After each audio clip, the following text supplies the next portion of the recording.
spotlighting Hawaii's leaders. We want to bring in Governor David E. Good morning, Mr. Mayor. Lieutenant Governor, good morning. Thanks so much for joining us. Mayor Derek Kawakami. Thank you so much, Senator, for being here. Spotlighting the issues. Where is the virus right now in our community? How much is this overall going to cost the state? How are you responding to the community's concerns? Talk about the level of citations that you guys are writing. Spotlight Hawaii with Yenji Denise and Ryan Kalei-Suji on the digital platforms of the Honolulu Star-Advertiser. This episode of Spotlight Hawaii is brought to you by Beachside Roofing. Aloha, good morning. Thank you for joining us here on this Monday after Christmas. I'm Yenji Denise, joined by Ryan Kalei-Suji. We hope that you had a great holiday. And Ryan, over the weekend, we saw some record numbers for coronavirus infections in our community. Thankfully, the numbers are significantly lower today, but we always know that Monday tends to be a low day because of testing. To put all of this into context for us, we've asked a guest from the Hawaii State Capitol. That's right. We're going to be joined once again by Lieutenant Governor Josh Green, who joins us this morning. Good morning, Lieutenant Governor. Thanks so much for being here. Good morning. Thanks for having me. You know, we find ourselves here on the final Monday of 2021. A lot of us were looking forward to a joyous New Year celebration with, you know, when you looked at the vaccine numbers, the vaccination rate overall, and here comes Omicron really putting a pin in all of that. Can you give us an update of where we're at right now with this latest surge, with this new variant, and how it's impacting the community overall as we head into the new year? Yes, I can. So it's been a very tough 2 weeks. 2 weeks ago, when we shared the numbers, we were at a positivity rate of 2.0%, and we were kind of doing well. The case counts had dropped to 1,583 total statewide. Omicron hit us just around, it looks like, December 10th. That's when it began in Hawaii, and we began to see the cases kind of go incrementally up and then very steeply up. As of today, we have 1,384 cases today. We have a 7-day average of 1,394, just a little bit over that. And we now have 13,966 total active cases and a positivity rate of 11.8%, which is very similar to the mainland. So Omicron is spreading all across the globe, particularly in urban centers. And that's why Honolulu's positivity rate jumped up to 13.9% today. It's disconcerting. The sky is not falling, although I am concerned. We have to also look at how many people are in the hospital. I know that that's very important to you and to others. In the hospital, 2 weeks ago today, we had 34 people, 10 of whom were vaccinated fully with 2 shots. As of today, we have exactly 100 people in the hospital statewide with COVID, but also much of them are Omicron cases, and 38 of those individuals have had 2 shots. Now, let me explain that a little bit. Being vaccinated helps you not become severely ill. But of these 38 individuals, almost all of them finished their vaccinations more than 6 months ago. Therefore, they're not fully protected. You need to get that booster. If people have had both shots and the booster, they're not ending up in the intensive care unit. Right now, about 10 people are in the intensive care unit. All of those individuals are older. They're over 60 years old, and they're not fully protected. That's the reason that I keep saying the best thing that we can do for our people is to get the booster. We've done 339,457 boosters so far, but there are 500,000 individuals in our state among us right now that are eligible for the booster and haven't gotten it yet. That means all of those people, if they catch Omicron, they have a slightly higher risk of ending up in one of our hospitals or, God forbid, in the ICU. So that's the message. We've got to do that because the surge is profound. And no matter what you do, it will be hard to not catch Omicron. People probably want us to talk about gathering sizes and so on. I'll defer to you what you want to hear, but that's what you need to do. Go out today or tomorrow and get a booster if you're eligible. That will protect you from getting severely ill. I want to go back to what you just said. Do you think that gathering sizes and masking and all of those mitigation measures don't really matter then? It's like sort of like the booster or nothing? No, they do matter still. The booster is most important to keep you from getting severely ill. It will not totally protect you from catching Omicron. The best thing you can do is not go to a large gathering. Going to a large gathering, if you are not boosted, is a bad idea. And going to a large gathering and not wearing a mask is a bad idea because you are very likely, given how many people have caught Omicron, whether it's a very symptomatic case or not, it will likely spread to you. It's super infectious. Omicron is 70 times more infectious in the upper airways, meaning the nose and the throat. It multiplies at a 70 times higher rate from a viral replication standpoint. It replicates more slowly in the lungs, 10 times lower than some of the other variants. That's why people aren't getting pneumonias, we believe, quite as often. But if you're older or if you have chronic disease and you're not boosted, you're taking a risk. So, I have made lots of recommendations to the mayors and the governor. I think that they are somewhat reluctant to shut it down because of the impact on everyone's lives. And now people can make that choice, whether or not they want to go get the booster or not. So there is some personal choice here. But one of those personal choices that I would make is don't go to a large gathering unless you have to, because the probability of coming across someone who has Omicron, very infectious, is super high. So we can do a lot of things to prevent severe illness. That's get the boosters, get tested before you go to a party or see your relatives or what have you.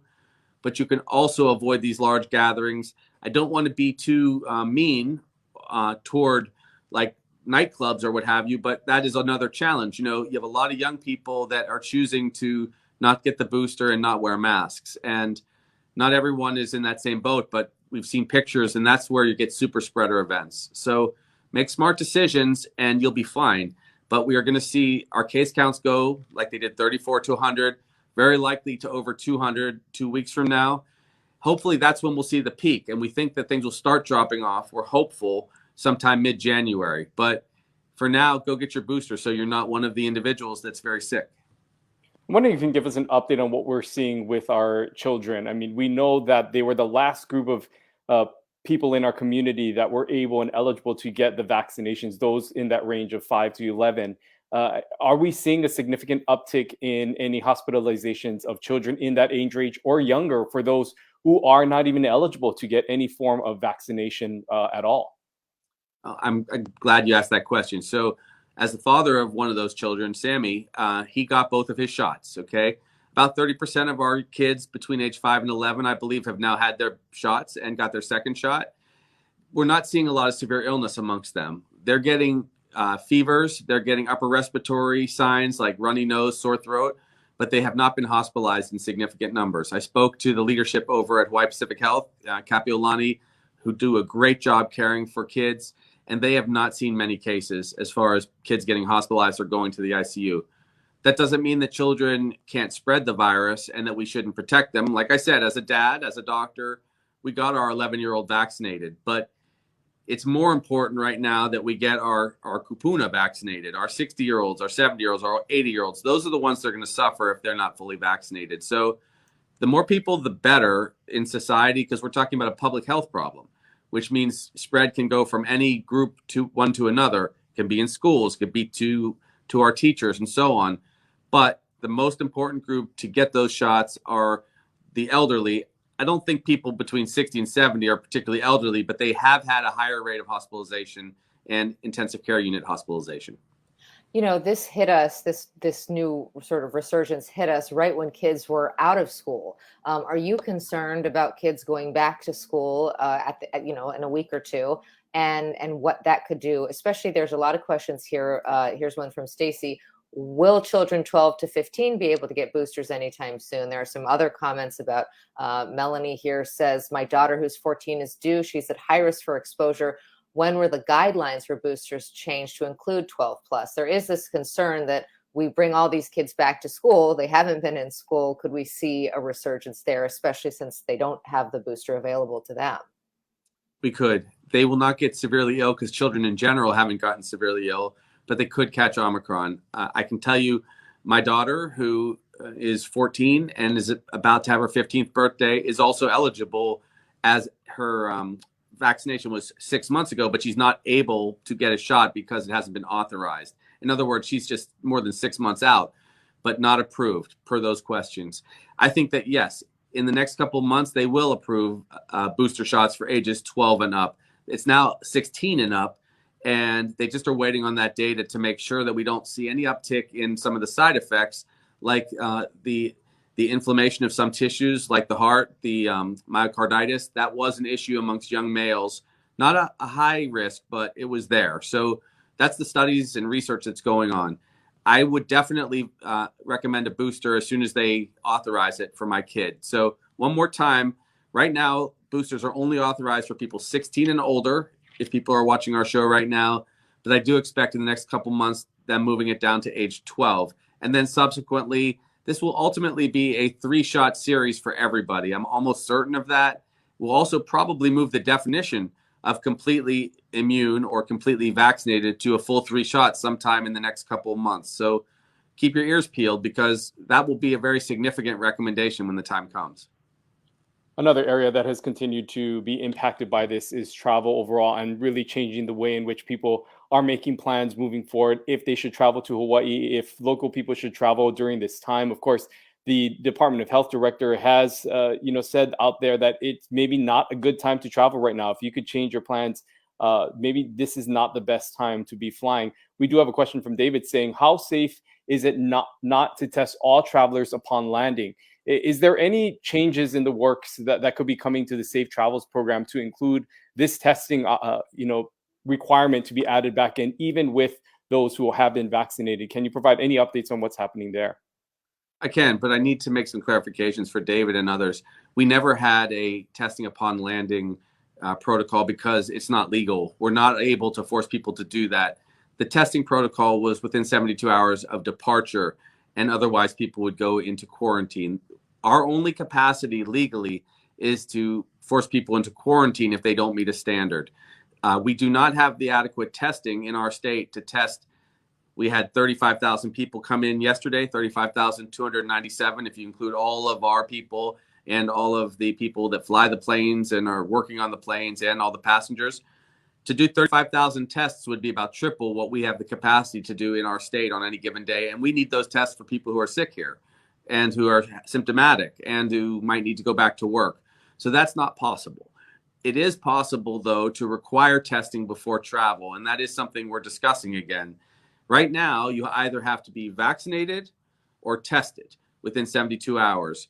We have other possibilities here. We could require people to be tested no matter what. And I think a lot of people would like that. So that's being discussed kind of at the highest levels. The other thing is, eventually, we should probably make the recommendation that you have to be fully boosted if you're going to get around the quarantine, because otherwise we are going to see some cases slip through. But let me be very clear about this. And it's not meant to be contentious. It's not meant to upset anyone. But people focusing on travel-related cases are missing the point. 98% of the cases, at least, are cases that occur just in and around regular spread. It's not a giant number from people who are traveling. For one, they are relatively protected because they've been vaccinated or tested. But beyond that, they don't have nearly the amount of contact that we have with one another, whether we're going to dinners or parties that we throw or churches or our beach gatherings, all those gatherings that we have, or going to school. That's where the spread occurs. And if we were to put criteria out there that really prevented any travel here, which is a policy decision that the governor could make, we made that back in March of 2000. You won't see travel here, and then the hotels will close, the restaurants will close, and we will have both a surge of COVID from Omicron amongst all of our people, and we'll have unemployment and suffering and isolation. And we have to be very careful not to have that consequence of the pandemic hit all of us. So the best thing we can do is protect ourselves by getting the booster, or being very diligent about wearing masks and avoiding contact. Those are things that are in our control without destroying people's livelihood or their education or the economy. So all of those are really relevant points, I hope. But I appreciate what David asked. And we are encouraging people to get tests before they come here, just because it's a smart thing to do. For another example, if people test positive while they're here on a vacation, they're going to have to stay here for 10 full days. For example, the Stanford basketball team tested positive, as you're aware, and they had to cancel the finals. It'll be very difficult for them to travel. And we were discussing this to find ways that we might help them get home. But it's very difficult to put people back on a plane, even if it's a private medical transport, because they're going to then be close contacts with the pilot, the staff on the plane. Those people then have to isolate for 10 days. So because there's so much Omicron spread, people have to really understand that travel at this time of the year is going to be challenging. And that includes us. If we go off to Phoenix or to Vegas or LA, if we test positive, we're not going to be able to come home for 10 days. So choose wisely during this surge. And I'm expecting the surge to really come down quite a lot, through mid-January to early February, but no guarantees just yet. Okay, so given those challenges, especially, you're talking about the basketball team or other visitors who might come here, is it a good time to come to Hawaii? Do you still encourage travelers to visit the islands? If they are boosted, yes, because if they're boosted and they're smart, which means wearing a mask when they're in groups or gatherings, they're not going to get sick. They're not going to even have to test. It's not a problem if people are boosted. If you are not boosted, you're going to catch COVID, probably. You're going to get the Omicron variant, and you might then have symptoms, and you'll have to go get a test, and then you're going to be stuck here. There are a few places that are more wonderful to be stuck, but 10 days here extra where you're away from your friends or family or from work can be a great challenge. And if you've tested positive, you have a moral obligation to not go and get on a plane with other people who are, not symptomatic and not positive for COVID. It's just the wrong thing to do. So it's really tricky. So everyone who's listening should go get a booster before they take their trip. That's the best idea that I can offer. It will prevent a lot of these complications. And the most important thing it'll prevent is you getting so sick that you have to see me in the hospital, which is the last thing you want. There seems to be a shift in some of the thinking and narrative going out there in the community. We see it in a few of these comments here today, where people are saying, I've gotten the vaccine, I've gotten boosted. If I get Omicron, I get it. I'll deal with it for 10 days, but I'm not going to end up in the hospital. I'll be a little sick, but at least I'll have more immunity. What do you say to those people who have this maybe mentality now going into it, saying, if I get it, I get it, and it'll just help my immunity in the long run? Well, I think actually they make some pretty strong, realistic points. If you are boosted and you catch COVID, you're going to just be multiplying your antibodies, and it's very unlikely you're going to be sick for more than a day or two. In fact, a dear friend, Congressman Kahele, shared that story exactly with us. He did all the right things. He got his vaccinations, he got a booster, but he works hard for us in Congress. And he then caught COVID from somebody, the Omicron variant to be sure, and he did not get very sick. He had a day or two of sickness, as he shared with I think the Star-Advertiser this morning. And so he now has a lot more antibodies. You can't go through life worrying about catching a virus unless it's going to kill you. And in this case, it won't if you've gotten the protection through the booster. So if you're very young, I understand why people don't want to go that extra mile and get the booster. A lot of young people are in their 30s or early 40s. They got their second shot. They finished it off in June, July. They're probably eligible for a booster now. And they just are saying, well, you know what? It's not a big deal. I would just say, please get that booster. But yes, you will live through it. You'll be fine. And each time you have one of these, they're called insults, which is a virus hits you, you do build up immunity. And that's how the globe, the planet, deals with these kind of outbreaks. That's why Omicron is inevitable. You're going to see extra mutations and variants in places that didn't have good immunity, like South Africa. And coronaviruses in general go about 3 to 5 years before a population, which is us, can develop enough immunity to stop it. And we're now headed into year 3. So we will probably see some variants in years 4 and 5, but each time they'll be less severe. They will be closer to just the flu or closer to a common cold virus. And at some point, we will look at this in the rearview mirror. We'll be heartsick that people lost their lives, but we will be immune.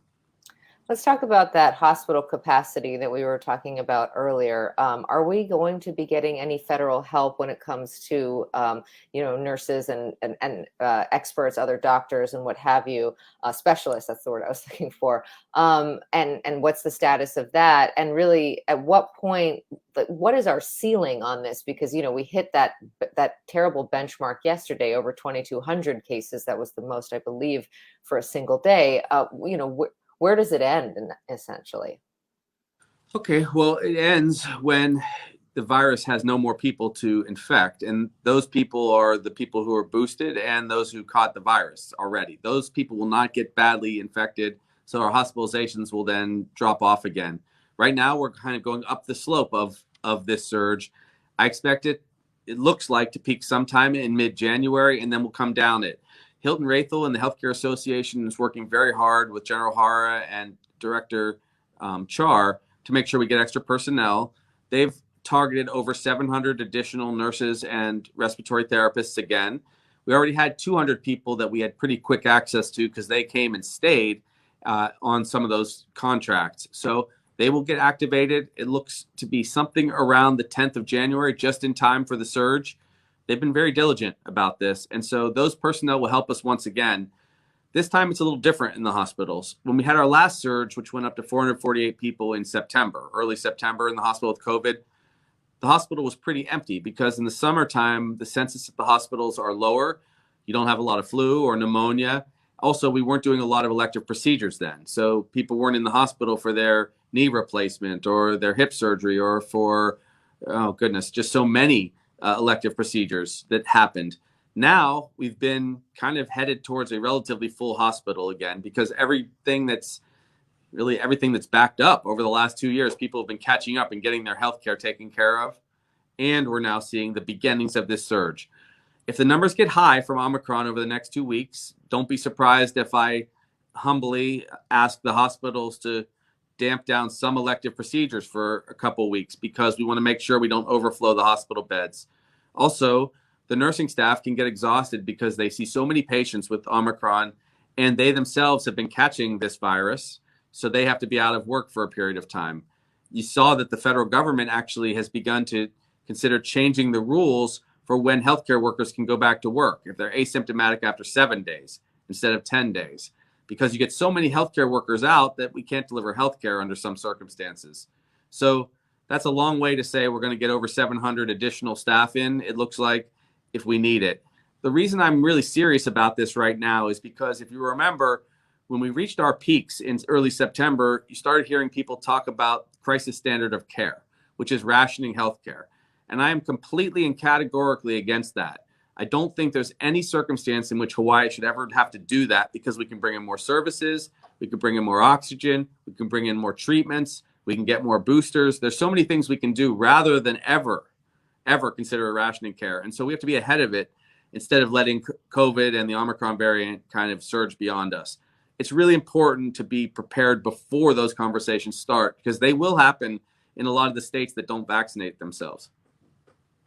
As you advocate for, this booster shot and making this a requirement, do you believe that there should be changes to the the Safe Oahu program here that requires people to show vaccination upon entering into a restaurant or a gym?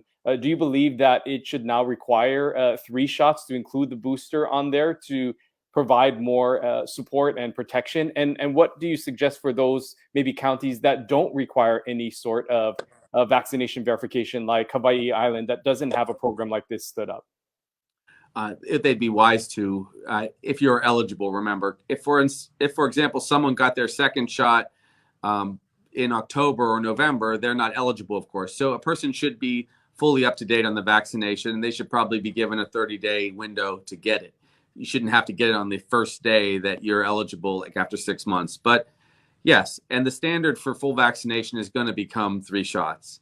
Now, as to whether or not we need to stand these things up as rules to let people into gyms or restaurants, that really is for the mayors to decide based on their positivity rates and their hospital capacity. Right now on Big Island, they're doing well. They only have 2 people at Hilo Hospital and 0 people at Kona Hospital with COVID as of this morning. So they're doing okay. And I think there were maybe 3 or 4 at North Hawaii. So for example, Big Island, though they've had some cases, they've not seen a surge in the hospitals yet. Whereas Oahu, where the positivity rate has reached now 13.9%, are up to 91 individuals in the hospital. And we know that Mayor Blangiardi has been considering increasing some restrictions when they hit 150. So it's not an exact science. We're checking in with the healthcare personnel all the time. But yes, the best thing to do is to have that booster. That's the standard of care, frankly, to not get hospitalized. I'll say it a third time. We have 500,000 people right now eligible for boosters in our state.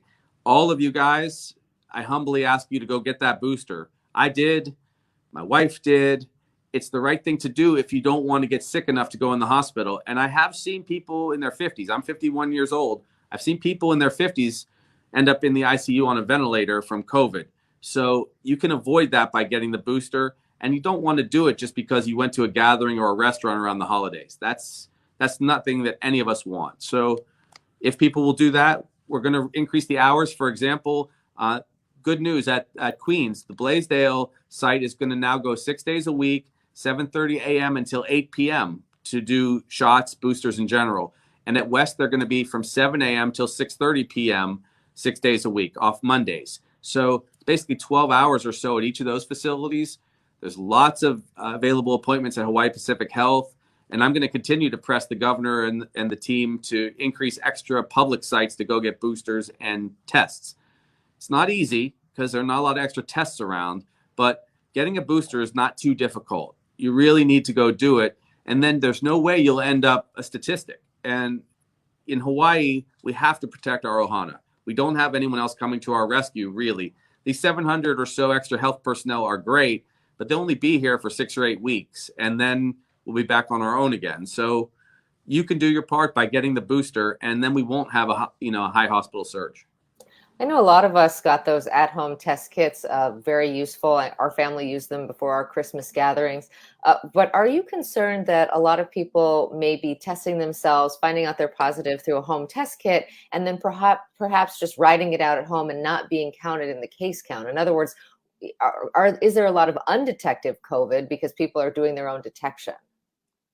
Well, the answer is I'm not concerned about it. I'm proud of them for doing that, for being responsible, getting the test and staying at home. What would be bad is if someone tested at home because then they didn't get, counted and checked on by the Department of Health and then still went to their parties or work. That would be bad. But right now, it's difficult to get into a doctor's office or an urgent care facility in some cases. So it's very responsible to check an at-home test. And if you have to verify it, then yes, go get the PCR test. The truth is, I'm not so worried about the count when it's a big number, whether it's today's 1,300 or yesterday's 2,200. I mean, it's bad. We don't like it.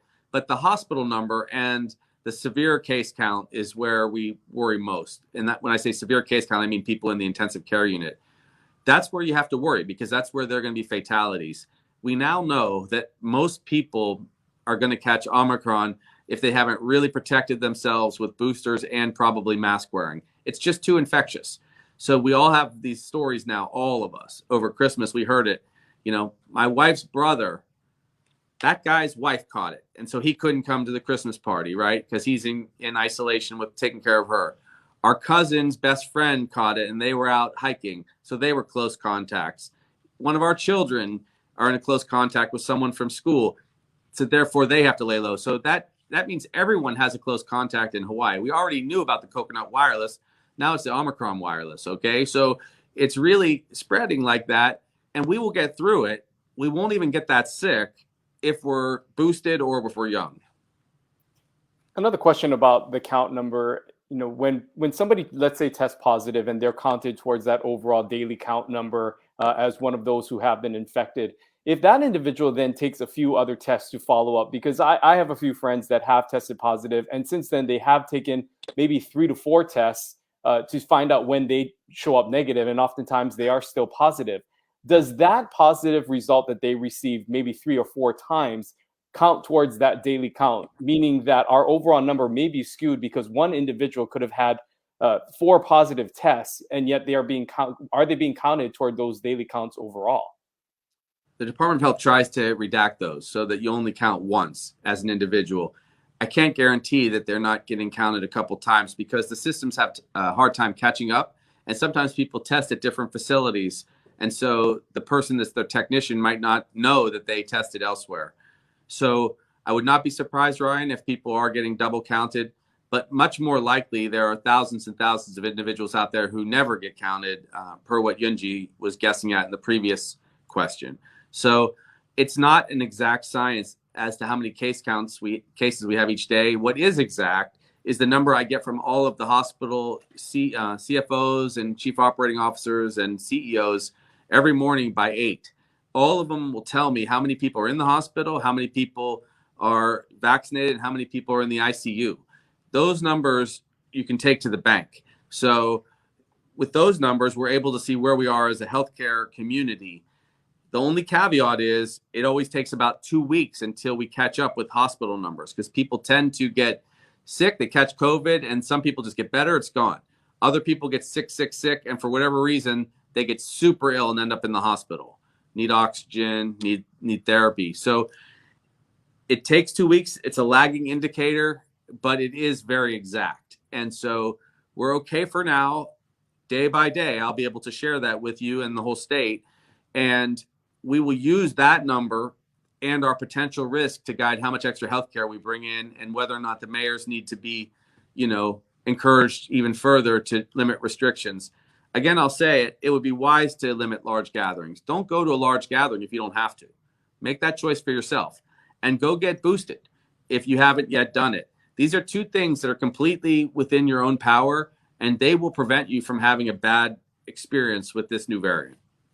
Okay, we're at the top of the hour, so we are out of time, but I want to give you an opportunity for a final message and sort of answering the question we see in the comments right now. There's basically two sides, and they represent our community, with one side saying, shut it down, no more tourists, bring back many more restrictions. And then on the other side, we have a comment like this from Lily, who says, we've been in a state of emergency for almost 2 years, which seems ridiculous. When does this technically end? I think we'd all like it to end, but there are very differing opinions right now on how we get there.